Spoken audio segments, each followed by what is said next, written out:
नमस्कार दोस्तों, मेरा नाम है देवाशीष और इस वीडियो में हम BAMS कोर्स के बारे में डिस्कस करेंगे। मेनली फ्रीक्वेंटली आस्क्ड क्वेश्चंस जैसे कि सैलरी, स्कोप, जॉब अपॉर्चुनिटीज वगैरह, इन चीज़ों को हम आज डिस्कस करेंगे। तो वीडियो शुरू करने से पहले ऐसी ही इंफॉर्मेशनल वीडियोस के लिए हमारे चैनल को सब्सक्राइब करें और अच्छा लगे तो शेयर और लाइक भी करें। तो चलिए शुरू करते हैं। तो सबसे पहले हम BAMS कोर्स की ड्यूरेशन और उसकी एलिजिबिलिटी के बारे में। तो उससे पहले BAMS का फुल फॉर्म है bachelor in Ayurvedic medicine and surgery.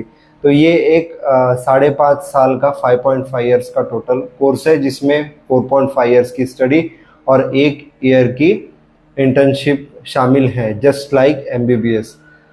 तो हम अभी BAMS कोर्स के कुछ बेनिफिट्स के बारे में बात करेंगे। आपके करियर के लिए एक बेहतरीन विकल्प हो सकता है। इसके बेहतरीन विकल्प होने के बहुत सारे कारण हैं। आज इस वीडियो में हम इन्हीं सभी महत्वपूर्ण रीजंस के बारे में थोड़ा विस्तार से बात करेंगे। सैलरी की अगर हम बात करें तो BAMS करने के बाद आपकी सैलरी 25,000 पर मंथ से 90,000 पर मंथ तक वेरी हो सकती है। अब यह इस बात पर निर्भर करता है कि आपके पास कितना स्किल है, आपके पास कितना कौशल है। अब हम इसके बाद कुछ करियर के ऑप्शंस के बारे में एक्सप्लोर करेंगे। तो अगर हम बात करें कि आप BAMS करने के बाद MD या MS या फिर किसी भी फील्ड में अपना स्पेशलाइजेशन कर लेते हैं तो आपकी सैलरी 50,000 से लेकर के 1.5 लाख पर मंथ तक भी वेरी कर सकती है। तो इसमें बहुत सारे गवर्नमेंट जॉब भी होते हैं, बहुत सारे प्राइवेट ऑप्शंस भी होते हैं। तो इस वीडियो में हम बहुत सारी चीज़ों के बारे में डिटेल में बात करने वाले हैं, तो वीडियो को आखिर तक ज़रूर देखिएगा। तो इसमें सबसे पहले पढ़ाई जाने वाली कौन सी चीज़ें उसके बारे में बात करेंगे। उसके बाद दूसरी सबसे इम्पोर्टेंट बात, BAMS में आपको क्या पढ़ना पड़ता है। इसमें संस्कृत बहुत ज़्यादा है क्या, इतना सारा सिलेबस हिंदी में है या फिर कुछ पोर्शन हमको इंग्लिश में भी देखने को मिलता है। तो इस बारे में हम डिस्कस करेंगे। तो इसका सिंपल सा आंसर ये है कि मैं आपको बता दूं कि BAMS में बहुत सारा आयुर्वेदिक पोर्शन हमें पढ़ना पड़ता है, जिसमें आयुर्वेदिक मेडिसिन, आयुर्वेदिक ट्रीटमेंट और बहुत सारे आयुर्वेदिक हमें कंसेप्ट यहाँ पर पढ़ने पड़ते हैं, दर्शन भी पढ़ने पड़ते हैं। तो साथ ही में हमें मॉडर्न साइंस भी है, जिसको एलोपैथी भी कहते हैं, तो वो भी हमको पढ़ने पड़ते हैं।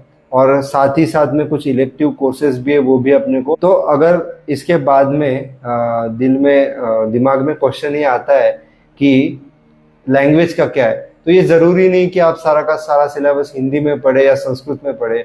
आपको बुक्स या स्टडी मटेरियल जो है वो हिंदी प्लस इंग्लिश में अवेलेबल है।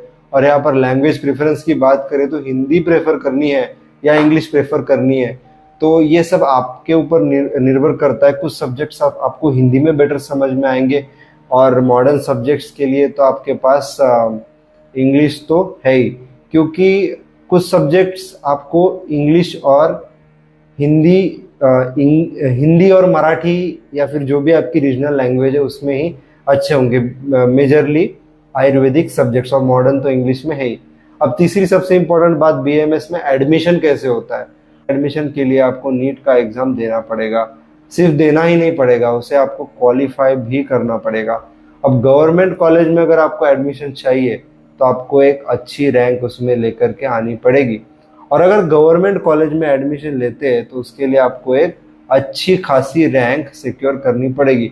प्राइवेट कॉलेज में एडमिशन के लिए नीट क्वालिफाइंग मार्क्स आपको उतने अचीव करने पड़ेंगे, या फिर अगर आपको प्राइवेट कॉलेज भी लेना है तब आपको नीट जो है वो क्वालिफाइंग मार्क्स से थोड़ा ऊपर ही होना चाहिए, तो आप एडमिशन ले सकते हैं। तो अगर हम इसके काउंसलिंग के बारे में बात करें तो नीट के लिए एक अलग से काउंसलिंग करवाई जाती है। उस काउंसलिंग का नाम होता है आयुष काउंसलिंग। अब ये आयुष काउंसलिंग बेसिकली दो तरह की होती है। मेनली एक होती है ऑल इंडिया आयुष काउंसलिंग, जिसमें कि ऑल इंडिया के जितने भी गवर्नमेंट कॉलेजेस है वे सब आते हैं। और इसके अलावा दूसरी जो आयुष काउंसलिंग होती है वो होती है स्टेट काउंसलिंग, जिसमें स्टेट के जितने भी गवर्नमेंट कॉलेजेस होते हैं वो सब उसके अंतर्गत आते हैं। तो BAMS के बाद करियर के क्या हमें ऑप्शंस देखने को मिलते हैं। तो अब चौथे नंबर की एक बहुत इंपॉर्टेंट बात के बारे में हम थोड़ा सा डिस्कस करते हैं। तो बहुत सारे लोगों का ये कंफ्यूजन होता है कि बीएमएस करने के बाद आप किस किस फील्ड में जा सकते हो, किस किस सब्जेक्ट्स में आप मास्टर्स कर सकते हो और आप किस फील्ड को अपना सकते हो। तो बहुत सिंपल सा आंसर मैं आपको बता देता हूँ।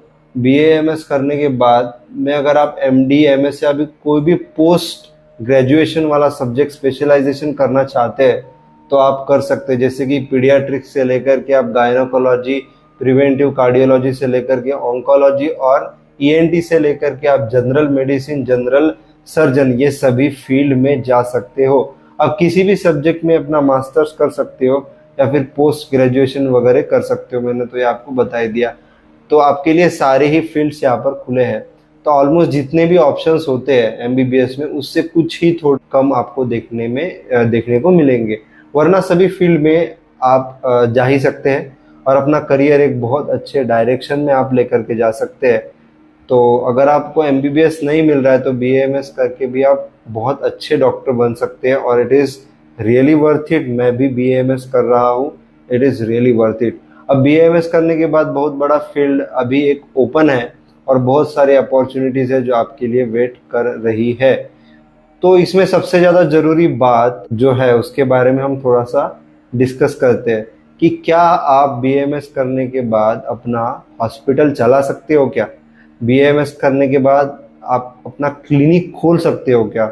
बीएएमएस करने के बाद गवर्नमेंट जॉब कर सकते हैं और प्राइवेट जॉब भी क्या आप कर सकते हैं? तो या फिर प्राइवेट हॉस्पिटल्स में भी वर्क करने की क्या अपॉर्चुनिटी होती है? तो ये बहुत सारे क्वेश्चंस होते हैं जो कि सबके मन में आते हैं। तो चलिए इन क्वेश्चंस को हम यहाँ पर इसका आंसर देते हैं। तो उसका सिंपल सा आंसर मैं यहाँ पर करता हूँ कि बीएएमएस करने के बाद आप अपना हॉस्पिटल बहुत अच्छे लेवल पर रन कर सकते हो और आपको अगर गवर्नमेंट जॉब करनी है तो उसके बहुत सारे एग्ज़ाम्स होते हैं। आप वो एग्ज़ाम्स देकर गवर्नमेंट जॉब्स भी सिक्योर कर सकते हो। अब गवर्नमेंट हॉस्पिटल्स में वर्क भी आप कर सकते हो, प्लस अगर आपको अपना प्राइवेट हॉस्पिटल में एज अ डॉक्टर वर्क करना है तो आप वहीं पे भी वर्क कर सकते हो। तो ऐसे बहुत सारी अपॉर्चुनिटीज़ आपके लिए खुले हैं, ये भी ऑप्शन आपके लिए ये सब खुले हैं। हालांकि हॉस्पिटल खोलने के लिए और भी बहुत सारी चीज़ों की ज़रूरत होती है जो कि एमबीबीएस वालों को भी होती है। तो इसके बारे में जब आप डॉक्टर बन जाएंगे तो तब आपको इस चीज़ की ज़रूरत पड़ेगी। अभी फ़िलहाल आपको इसकी ज़रूरत नहीं, बस समझ लीजिए कि आप सब कुछ कर सकते हैं, ऑलमोस्ट सब कुछ कर सकते हैं। तो क्या अस्पताल चलाने के साथ साथ क्लिनिक भी चलाया जा सकता है? अब इसकी संभावना के बारे में हम बात करते हैं। इसका भी एक सिंपल सा आंसर है कि आप हॉस्पिटल भी चला सकते हो, साथ में आप अपना क्लिनिक भी चला सकते हो और कुछ अब्रॉड कंट्रीज जैसे कि दुबई में जाकर भी आप अपना क्लिनिक चला सकते हो। कई स्टूडेंट्स के मन में सवाल आता है, जैसे कि एमबीबीएस में होता है कि डेड बॉडी पर प्रैक्टिस करने का क्या हमें चांस मिलता है? तो डेड बॉडी के ऊपर प्रैक्टिस करने को मिलेगा या नहीं मिलेगा, डाइसेक्शन करने को मिलेगा या नहीं मिलेगा? तो अगर आप बीएमएस के किसी अच्छे कॉलेज में एडमिशन लेते हैं तो आपको डाइसेक्शन करने के लिए भी मिलता है, डेड बॉडी के ऊपर पूरा स्टडी करने को भी मिलता है शुरू से, फर्स्ट प्रोफेशनल से फर्स्ट ईयर में। लेकिन अगर आपका कॉलेज अच्छा नहीं है तो ये शायद आपको एक्सपीरियंस करने को ना मिले। तो this was all for today's video है बीएमएस का स्कोप। सो अगर आप इसको ऑप्ट करना चाहते हैं तो आप बिल्कुल ऑप्ट कर सकते हैं। It is a very nice course. अभी मैं फ़िलहाल बीएमएस फर्स्ट ईयर में हूँ, मेरा अभी फर्स्ट ईयर कंप्लीट हो चुका है, लगभग एग्ज़ाम हमारी हो चुकी है। तो I am very satisfied with this course और इस बात का कोई रिग्रेट नहीं है कि एमबीबीएस नहीं मिला। It was all God's plan कि I landed in BAMS. So God has other plans which we don't know. So अगर आपको MBBS नहीं मिल रहा है तो आप बिल्कुल भी निराश मत होइए। BAMS बहुत अच्छा है, आप इसमें आ जाइए और आपको इसका रिग्रेट नहीं होगा, इसकी गारंटी मैं लेता हूँ। ठीक है, तो चलिए, अगर आपको वीडियो अच्छा लगा सब्सक्राइब कीजिए, लाइक कीजिए, शेयर कीजिए। मिलेंगे किसी नेक्स्ट वीडियो में, तब तक के लिए जय हिंद, वंदे मातरम।